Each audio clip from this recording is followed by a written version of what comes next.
देखिए, assembly election आप करने के लिए हमारे पास बिहार के मुद्दे हैं।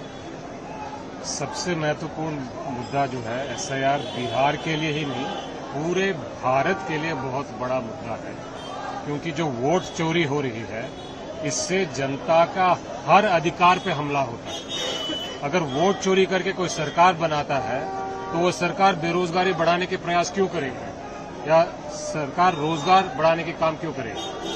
बेरोजगारी बढ़ाएगी, महंगाई कम नहीं करेगी, भ्रष्टाचार कम नहीं करेगी। वोट चोरी की सरकार जनता के लिए काम नहीं करेगी। वोट चोरी की सरकार शिक्षा व्यवस्था नहीं सुधारेगी। वोट चोरी की सरकार पेपर लीक नहीं सुधारेगी। वोट चोरी की सरकार स्वास्थ्य व्यवस्था को नहीं सुधारेगी।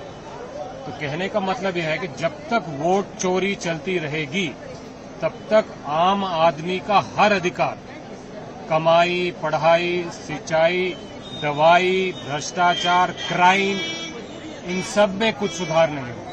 ये जो भीड़ है, ये जानना चाहती है, क्योंकि आपके बारे में कहा जाता है आप कट टू कट और पॉइंट टू पॉइंट बात करते हैं। कोऑर्डिनेशन कमेटी की कई मीटिंग हुई, लेकिन कांग्रेस खुलकर ना दावा पेश कर पा रही है, ना कह पा रही है अपने सपोर्टर से कितनी सीटों पे लड़ेंगे आप लोग, क्योंकि ये हुजूम तो कांग्रेस के लिए है, राहुल गांधी के लिए है।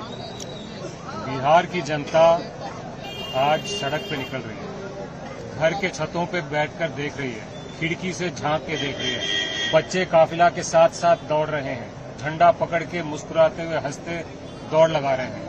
इससे साफ पता चलता है कि बिहार की जनता का उत्साह और विश्वास महागठबंधन और कांग्रेस पार्टी के साथ है।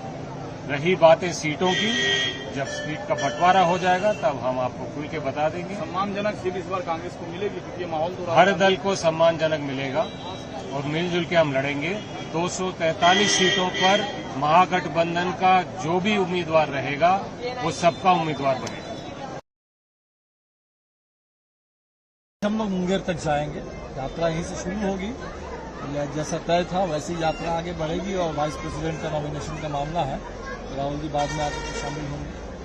तो यात्रा तो आप देखिए 1 तारीख तक चलेगी और अभी जो पिछले 3-4 दिन का हम लोगों का अनुभव रहा, जबरदस्त जन समर्थन दिख रहा है और मेरे ख्याल से जैसे जैसे यात्रा आगे बढ़ेगी समर्थन भी बढ़ जाएगा और ज्यादा। ये जो तकरीबन जो दक्षिण बिहार का हिस्सा है, इसमें लेफ्ट का जो एक रूट है वो स्ट्रांग माना जाता है, तो जो सीट शेयरिंग का फॉर्मूला है उसमें क्या इन क्षेत्रों में लेफ्ट की दावेदारी ज्यादा दिखेगी? नहीं, बल्कि लेफ्ट के बारे में या खासकर हमारी पार्टी के बारे में तो लोगों का आकलन है कि माले को कम सीट मिलती है। माले को और ज्यादा सीट मिले तो इंडिया गठबंधन का जो प्रदर्शन है वो और बेहतर हो जाएगा। इसलिए वो सीटों की बात तो अपनी जगह पर है, सब लोग सबका ख्याल रखेंगे। लेकिन इस बार हम लोगों ने तय किया है कि दक्षिण बिहार तो पिछले बार भी बीजेपी पीट चुकी है, 2020 के विधानसभा में भी, 24 के लोकसभा में भी पूरा शाहबाद 4 सीट, चारों पर इंडिया गठबंधन, जिसमें 2 पर भाकपा माले। आपके पूरे वहां आपके मगध में 3 सीट, पाटलिपुत्र से लेकर जहानाबाद से लेकर के औरंगाबाद तक वहां हम लोग हैं।